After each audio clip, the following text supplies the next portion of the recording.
Good evening. Okay, I am going to do a live fact check on the topic of the wallet. Um, a very prominent and what I'm going to be fact checking is very prominent author who Mr. Myers, who is talked about the wallet on Quorum Radio for several minutes. So we're going to listen to it, and if we have to, fact check it. Okay. Let me ask you a question. Was Oswald's wallet found or anything like that? Did that happen also, or is that not true? It's a long story. I go into it in my book. It's actually a whole chapter. It's a subchapter. If I might be super picky. Okay. The short of it is that in 1996, James Hosty, the FBI agent who was in charge of the Oswald file, told a story that he got from a fellow agent, a guy by the name of Bob Barrett.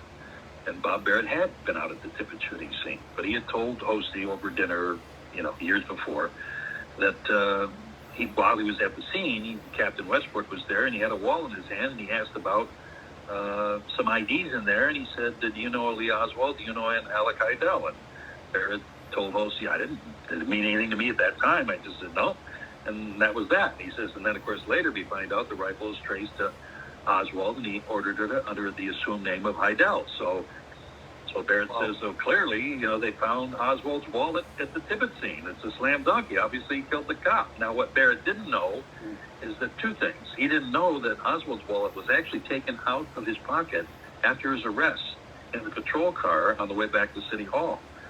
And secondly, he didn't know that there was a film that was shot by a television crew, a local television crew, that shows police at the Tippit shooting scene, and in one of the shots, they show police handling a wallet. Now, I knew about the footage, and when I read the story, I thought, there might be film evidence supporting Barrett's story.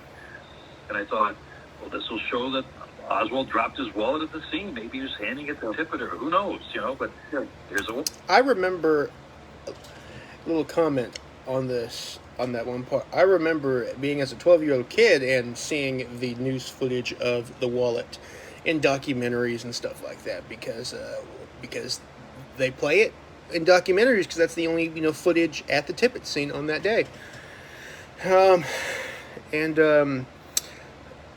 Larry Harris, who was the world's leading authority, died the year I was born.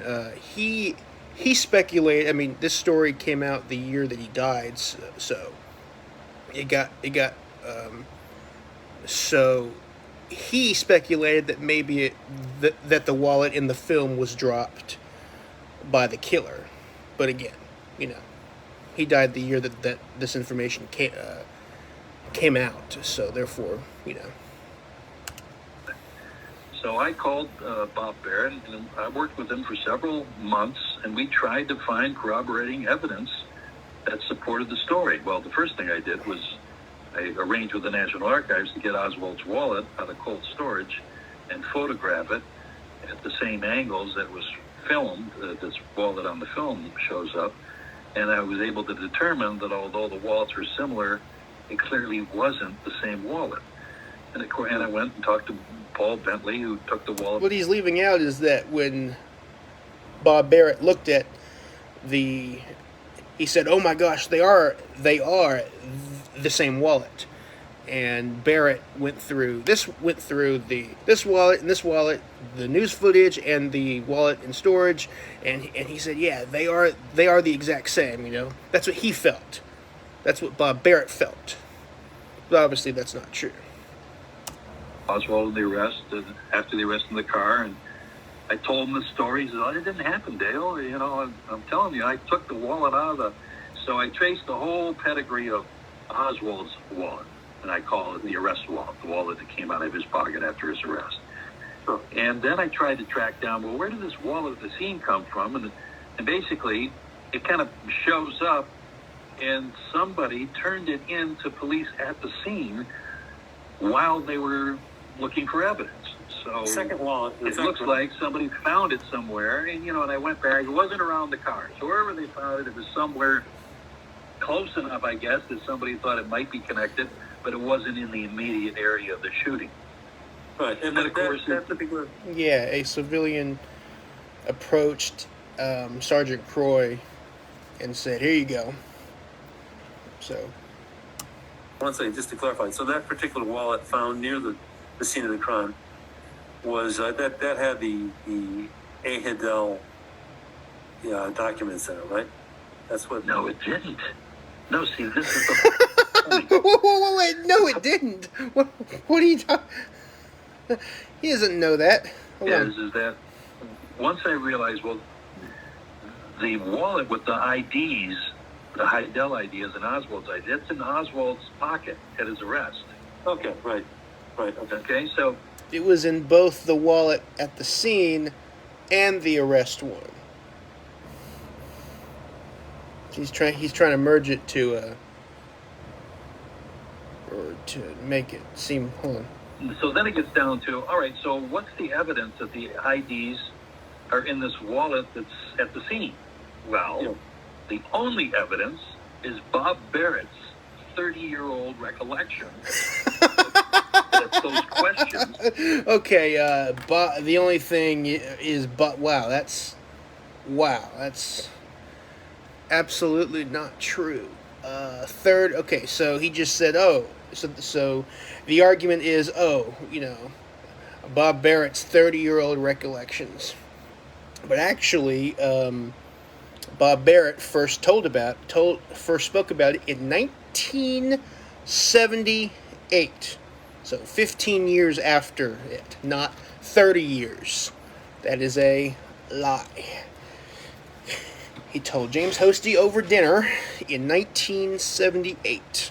So the theory that, he didn't talk about it for over 30 years is a lie. Okay? And I found some articles in the 1980s where Bob Barrett mentioned the wallet, which was 21 years after it and 25 years after it. So again, this whole notion of he didn't report for 30 years is a lie. Okay? So just wanted to point that out. Let's rewind a little. 30-year-old recollection. Wrong.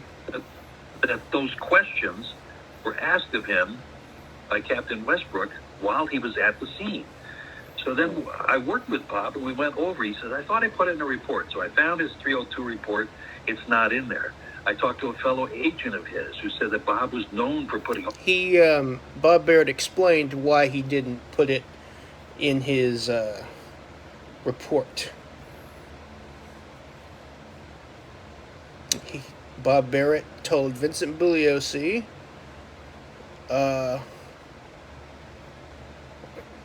quote, hold on.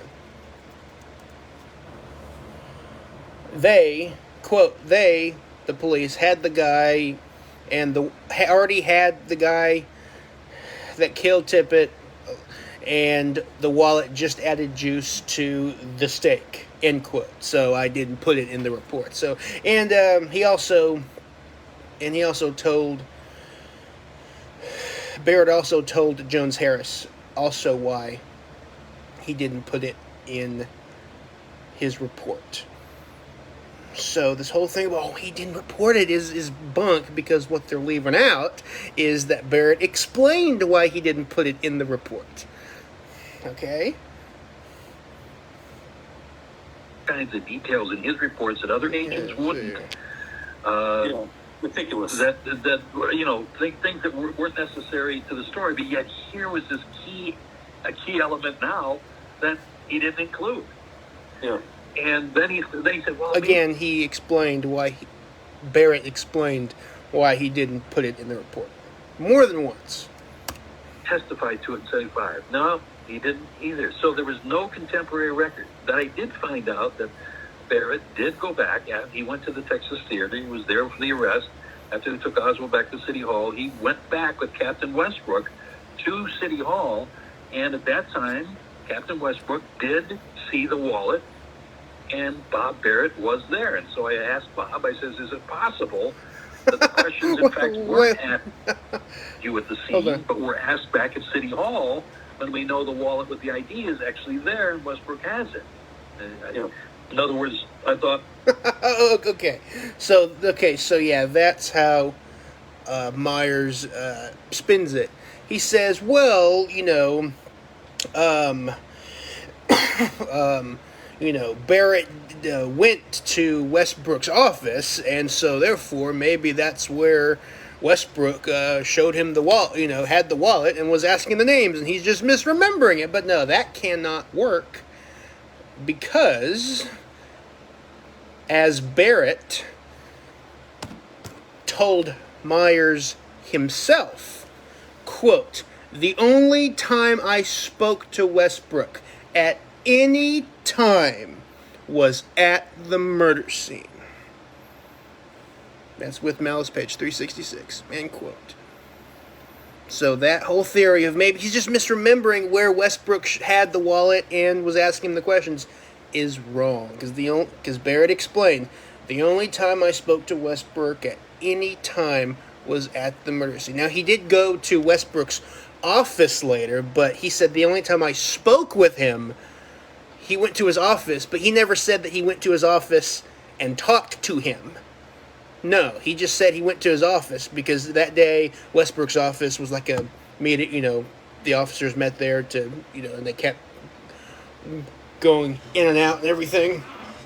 So, Barrett was adamant. The only time I spoke to Westbrook was at the murder scene. So even though he went to City Hall and went to Westbrook's office, he said later in the day, Barrett said, but the only time I spoke to Westbrook was at the murder scene. So therefore, this whole excuse of maybe he's just misremembering where the wallet is bunk. Absolute bunk. Does not work. ID is actually there and Westbrook has it. In other words, I thought maybe Bob's just messing up, the recollection. Yeah.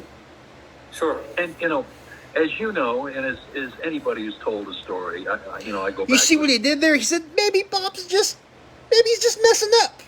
And so he says that as if it's fact. Because if you say something in that voice, maybe he's just messing it up. It's implying to the listeners of the show that he was, but he wasn't, as I just said. I gave you the context. So even if you say something in a cute little voice, maybe he's just messing up. That doesn't change the facts. I used to tell a story about, and as anybody who's told a story, I go back to a story. I used to tell a story about when I was a kid. In the summer, we'd go out to my grandparents' You see what he did there? He changed the subject. He said, maybe Bob's just messing up. And then he changes the subject to plant that idea into the listener's head to make it look like that he was messing up. You see what I mean? He said, maybe he's just messing up. And then he changed the subject to plant that idea. But no, he doesn't know. He doesn't know that. And for years, I told this one story. And then one day, like 30 years later, one of my cousins who was there said, that's not what happened. And she started to tell me, well, here's what happened. And as she was saying it, Bill, I realized, oh, my God, she's right. I now remember, yeah, that's what happened.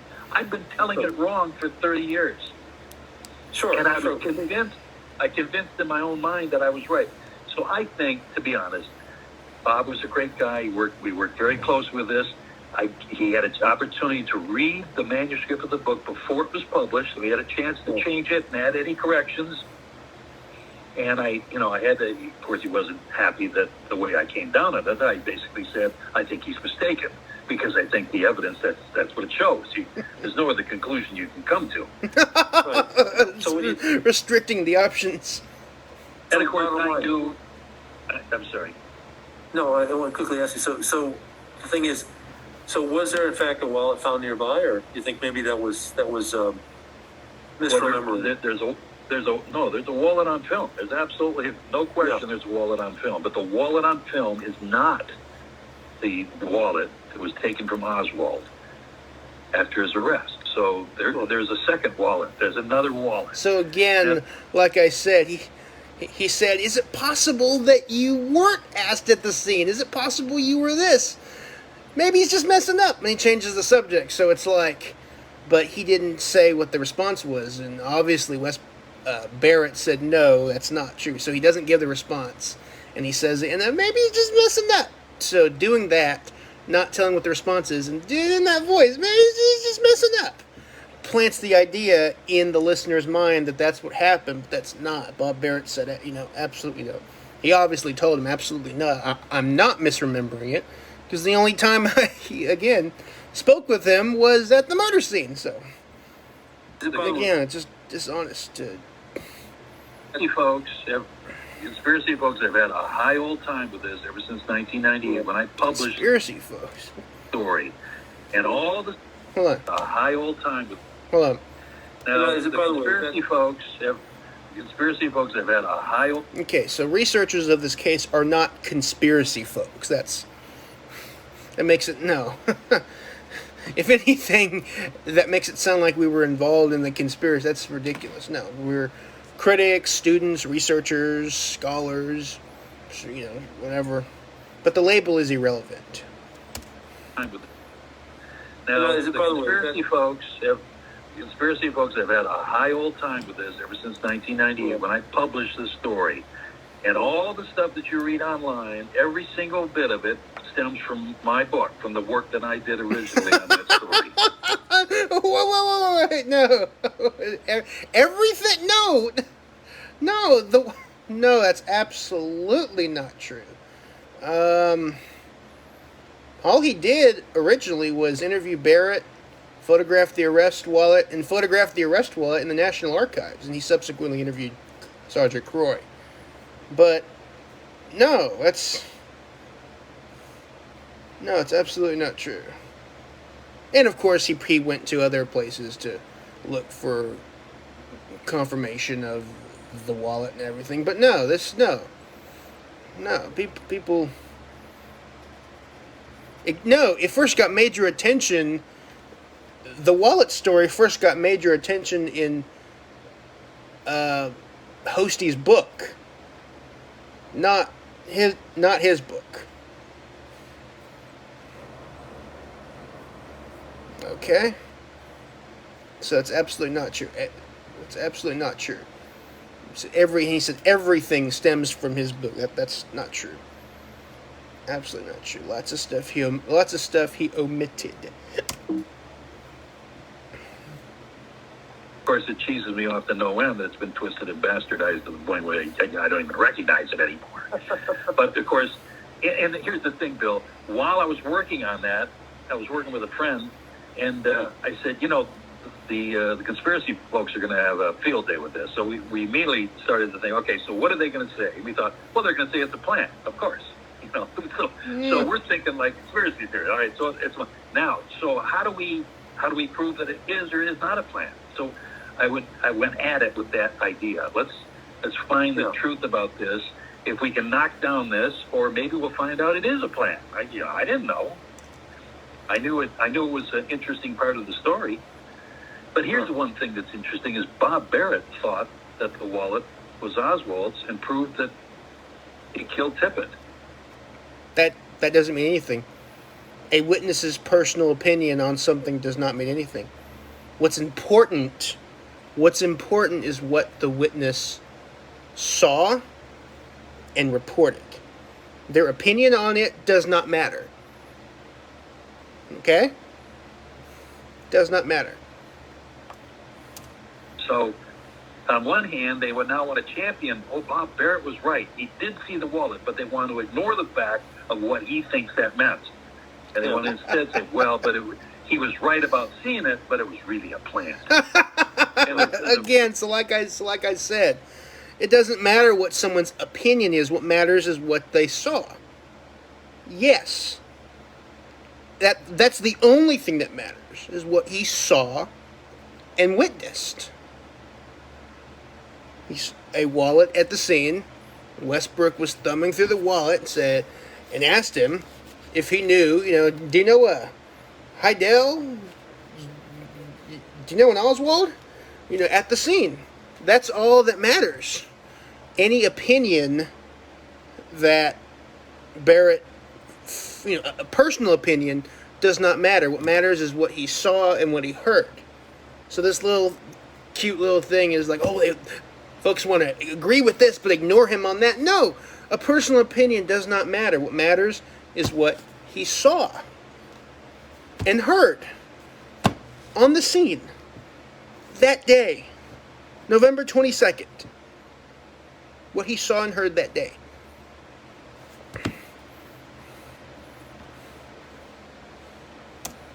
The bottom line is nobody knows the pedigree of that wallet. I thought it might have been a witness's wallet, or for a while people thought it was Tippett's wallet, but that was all eliminated.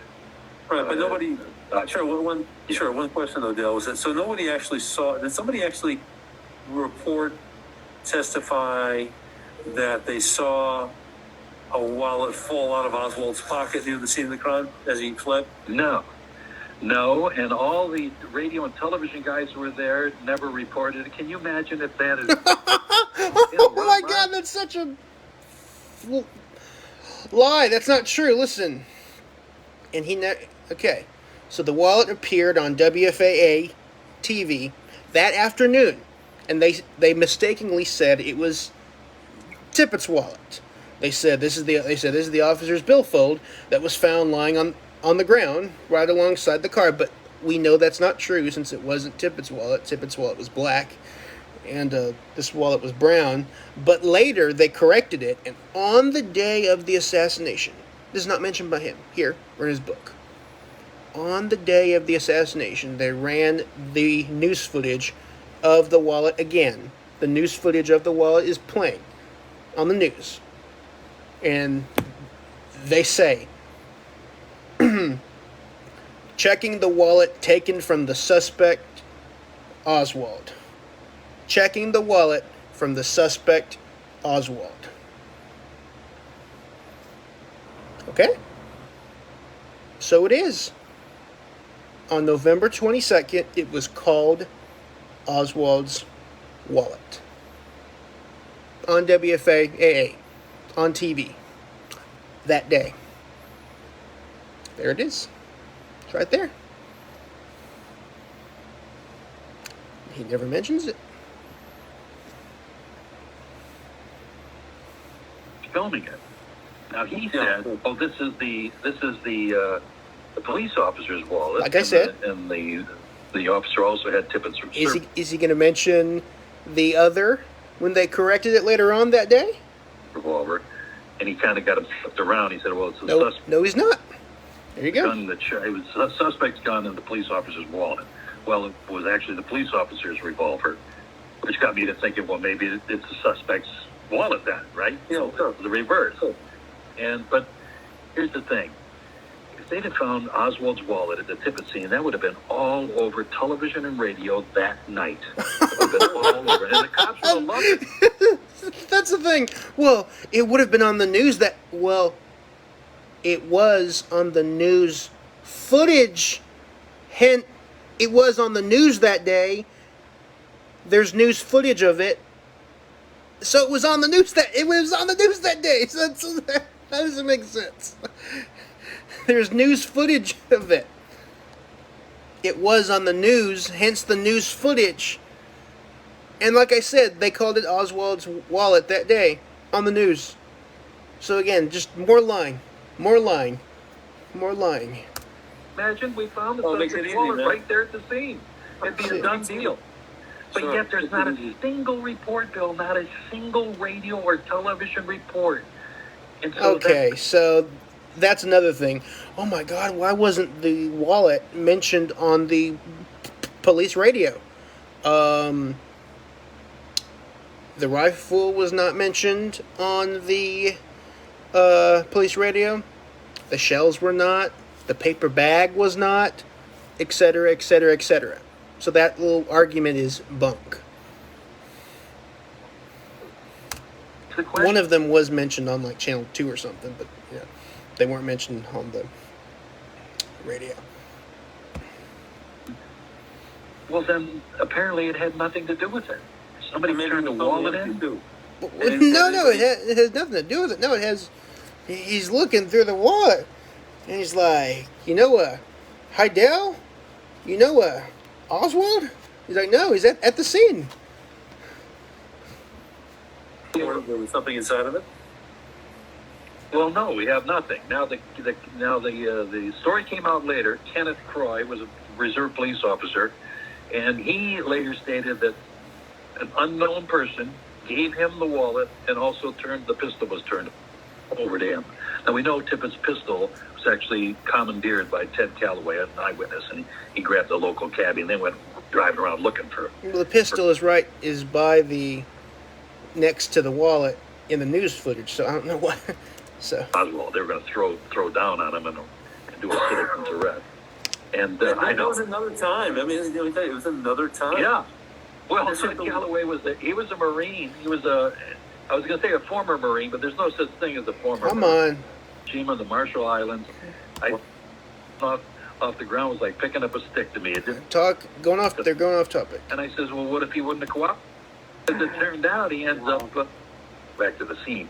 So they end up coming back to the scene with the pistol. So somewhere along the way, this wallet is turned in. And, of course, we know there were some shells found by Domingo Benavides, and then later the Davis girls found some shells and so forth. So people were scouring. He went by Donnie Benavides. Donnie. Yep. That doesn't matter. I'm just saying, I like to call witnesses by what they were actually called. Like, my legal name is Matthew, but people call me Matt. I don't know. Anyway, I'm going off topic. Sorry. Was laying around, and somebody might have picked up a wallet and turned it in. It might have had nothing to do with anything. No evidence of that. So the bottom line is there's no wallet in that. There's no second wallet in evidence. Wow. And there's no. That's what I want to know. I want to know why it wasn't turned in.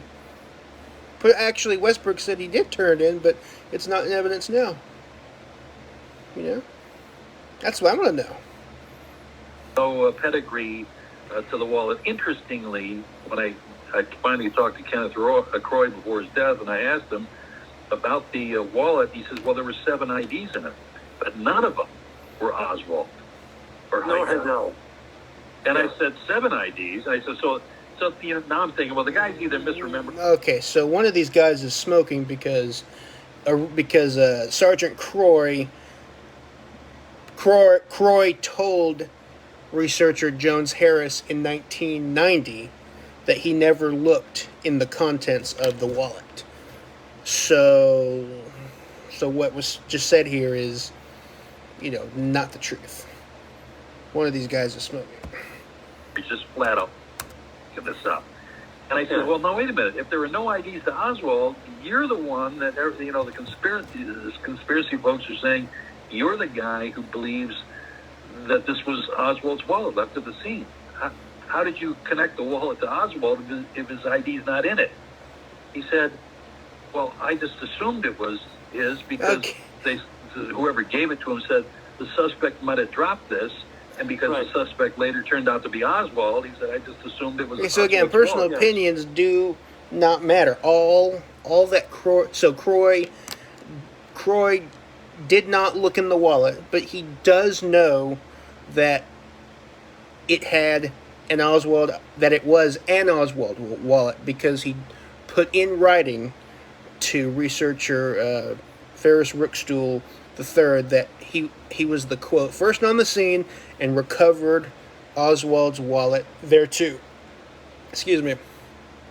So he personally did not look in the wallet, as he told Jones Harris, but he does know that it was that at the scene that it was an Oswald wallet because everyone's looking at it. So he didn't personally look in it though, as he told Jones Harris. But he knows it was an Oswald wallet because, like I said, they're all looking at the wallet.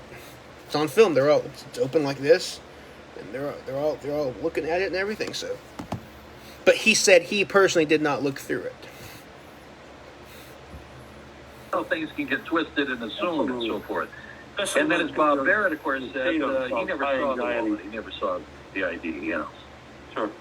Okay, and so the question I wanted to Okay, he backtrack said to, so. first of all, Bob there were no- Barrett never saw the ID, but Bob Barrett said, it is obvious that Westbrook, was looking through the wallet, and he said, "Do you know Oswald? You know Heidel?" So again, it was obvious what Bob Barrett was looking. So that little thing of, "Oh, Bob Barrett didn't look in the thing," is not true, because Westbrook's right there. He's asking him the questions, looking at the wallet.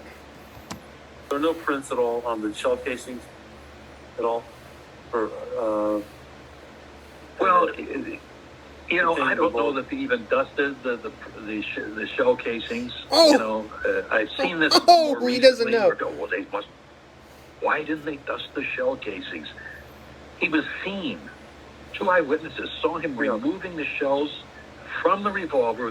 Two witnesses. It was more than that. And dropping. Okay, so I think that's all on the wallet. And then they're later found right there where they. Okay, hold on. We're going. This is. Looks like that's all. Is that all?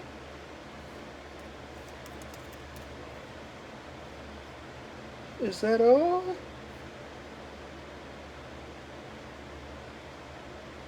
Yeah, I think that's all. Wow, so much omitted, so much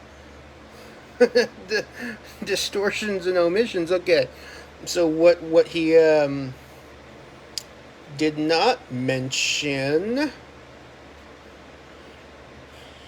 what he kind of mentioned was, okay, wow, lots of omissions and distortions. So sad how low nutters ignore the principle of total evidence, because they just pick what they want. I'm looking to see if I missed anything. I'm looking at my wallet encyclopedia that I made, which has everything on the wallet. Everything. Let's see.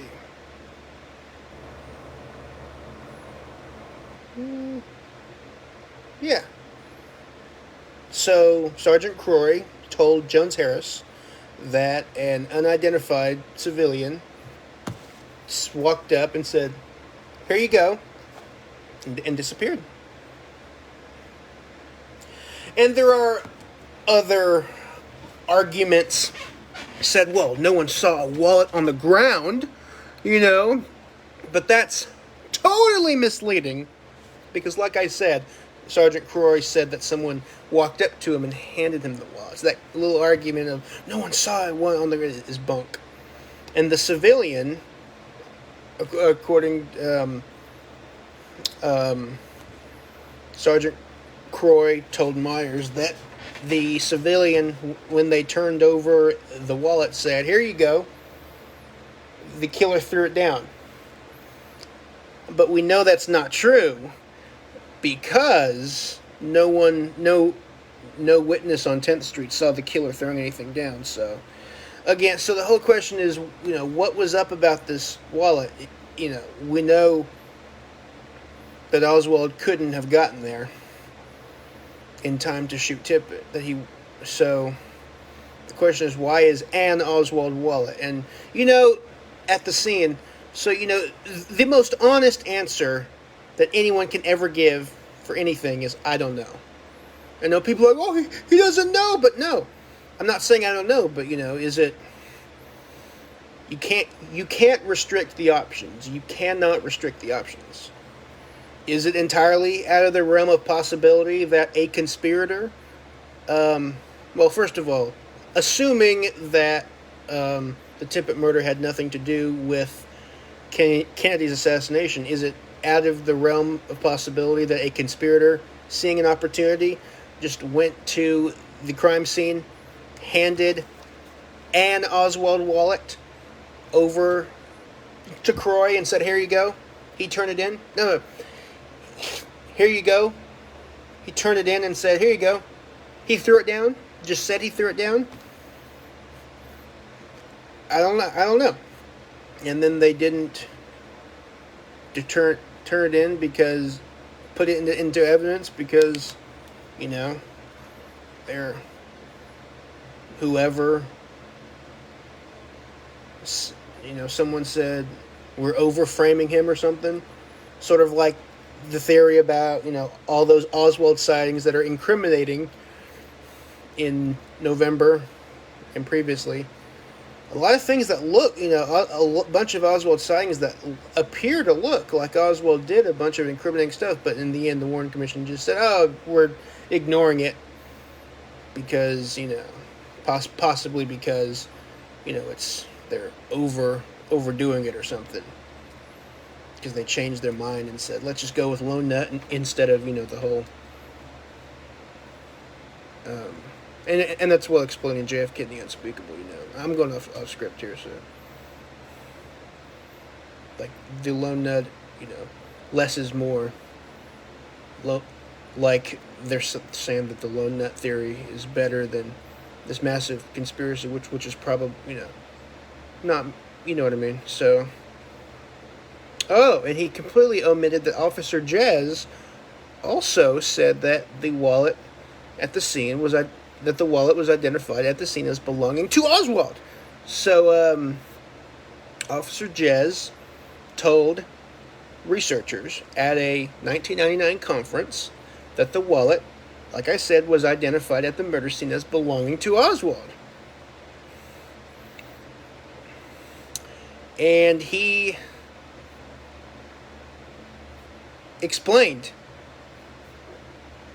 Jez explained that he does not want to be formally interviewed on the subject. He said, I don't want, I'm telling you this privately. I'm telling it to you right now, privately. But I don't want to be formally interviewed about it. Hence, that's why he denied it to Myers when Myers interviewed him in 1996.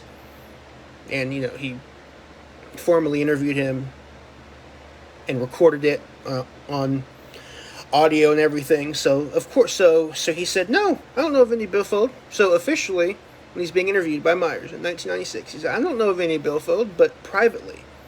That's why you have to sit down and talk with these people. Sit down privately, look in their eyes, say, hey, I want to know the truth. We're not on record, nothing's being recorded, tell me what happened, And Jess said yes. At the scene, there was an Oswald wallet. There it is. And he said, I don't want to be formally interviewed on the subject. Hence him denying it when on the record.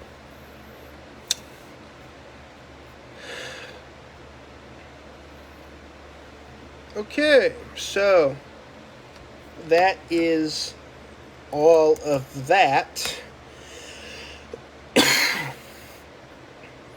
And some people have said, oh, well, could have been Calloway's wallet, but that's not true because Calloway said, no, it wasn't. He told that to Myers, as a matter of fact, that no, it wasn't wasn't my wallet.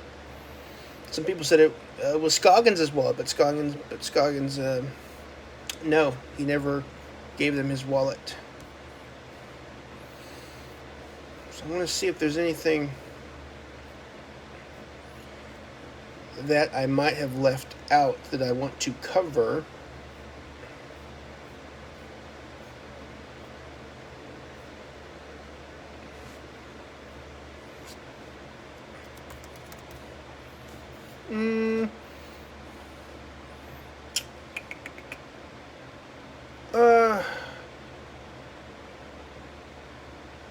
Let's see.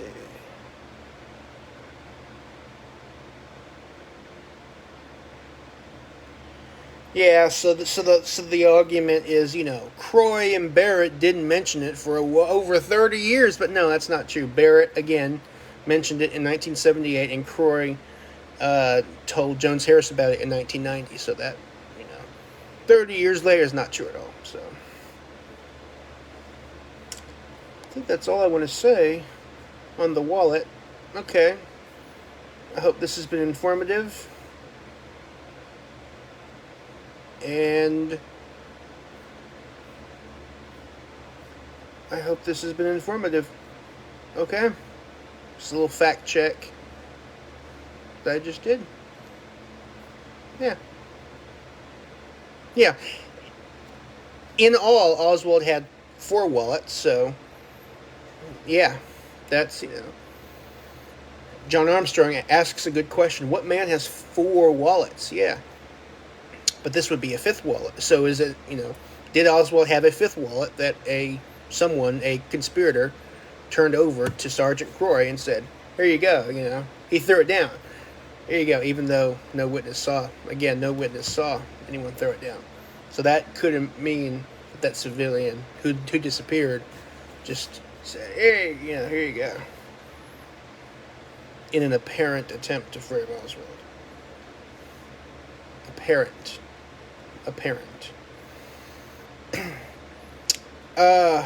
So Oswald had a wallet on. So how many wallets did Oswald have? Oswald had a wallet in his pants pocket, in his breeches, when when he was arrested. It was on November 26th, Ruth Payne, she turned over to the cops a red billfold and a brown wallet, which she said belonged to Oswald. And on November 27th, Marina Oswald's widow, gave a black plastic wallet to the Secret Service, which contained the $180. So that's 4 wallets that Oswald had. I mean, he was a government agent, so therefore, he would have all these wallets. But we would be talking about a 5th wallet that's at the scene, at the Tippit scene, which does not mean that Oswald. People say, well, if his wallet's at the scene, that just means he shot Tippit. But no, of course, we know Oswald could not have gotten there on time. Many holes in the Tippit case. A lot of indications he wasn't there. But again, a mysterious person, a civilian, went up to Sergeant Croy and said, "Here you go." The killer threw it down. So is it entirely out of the realm of possibility? I know I'm speculating, but once again, is it entirely out of the realm of possibility that a conspirator, after hearing about the Tippit shooting, went to the crime scene and just simply handed it over and said, "Here you go." He threw it down, and then the person disappeared. And then it's not in evidence now because they realize, this is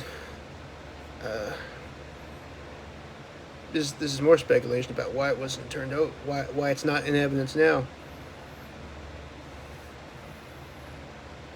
Sort of like with the other Oswald sightings that were equally dismissed. Maybe they thought, well, we're overdoing it. Let's just make it, not over framing him, but like, we're overdoing it. Try to go for the less is more lone nut approach. But ultimately, the most honest answer anyone can give is, I don't know for sure. And we don't know for sure. And people jump on other people for saying, when they say that they don't know. But really, that's the most honest answer anyone can ever give. I don't know. Rather than saying, oh, I know it. This is what happened, when they don't know it. So at the end of the day, we don't know. For sure. People can have beliefs, but they can't know. Knowing and believing are 2 different things, of course. So we only know what we know, and we can analyze it. We can analyze it as it is. The principle of total evidence. That's what you have to do. Look at the whole thing. And debunk false claims, talking points, and all that stuff. So, I hope you've enjoyed this. I hope it's been informative. Good night.